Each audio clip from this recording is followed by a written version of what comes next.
Hey, what's going on? You know who it is. You know what it is. It's your boy Tail Biz. All right, check this out. Everybody knows your boy Town is a sneaker connoisseur, man. Everybody know I collect sneakers. You know, my sneaker collection is nasty. By the way, you guys got a sneaker giveaway coming up pretty soon. So, with that being said, I will have the details pretty damn soon. Maybe later on tonight, maybe early in the morning sometimes, maybe flat out morning to my East Coast people. Shout out to the East Coast. But nevertheless, y'all know I collect them sneakers. Bam! You know what I'm saying? Bam! Now you see it, now you don't. But nevertheless, with that being said, I just wanted to let you guys see some shoes that I don't even know if they should be considered shoes. These things are hideous. But Balenciaga decides to come up with their version of Foamposites. And we all know what Foamposites is. So, you know what I'm saying? Even if you don't wear a lot of sneakers, everybody know what Foamposites is. Foamposites, the most famously known sneakers out there. And Foamposites was the first shoe that was at the time 20 years ago, which was unheard of. That cost over $200.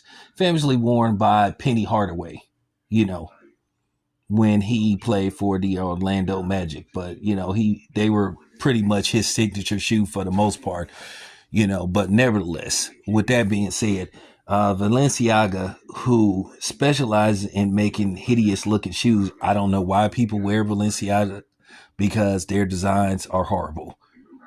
But, at the end of the day, sometimes with these people, they get caught up in how much they pay for something instead of what it actually looks like,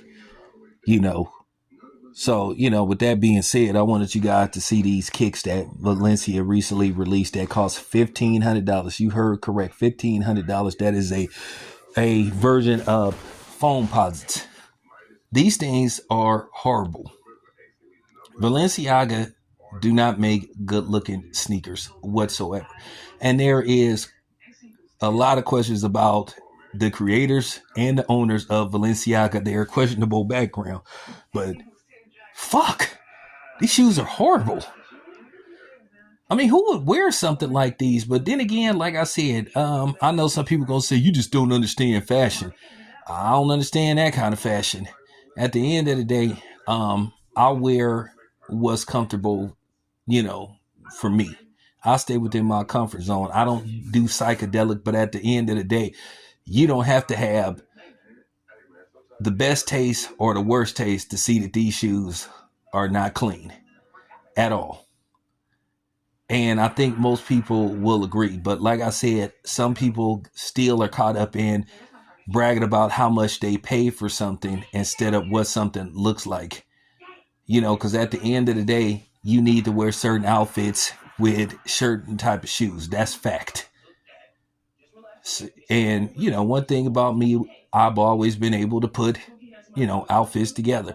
Now, everybody had them lazy days where they just want to throw on some kicks and that's it, and some jeans. But, when I go to these fights, I try to make sure I look my best, because at the end of the day, I'm representing my brand and I want to be taken seriously as a media member, or when I'm out and about. But nevertheless, like I said, I don't even know. These things are beyond ugly.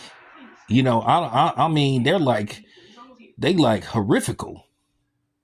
They like horrible and terrible mixed together. You know what I'm saying?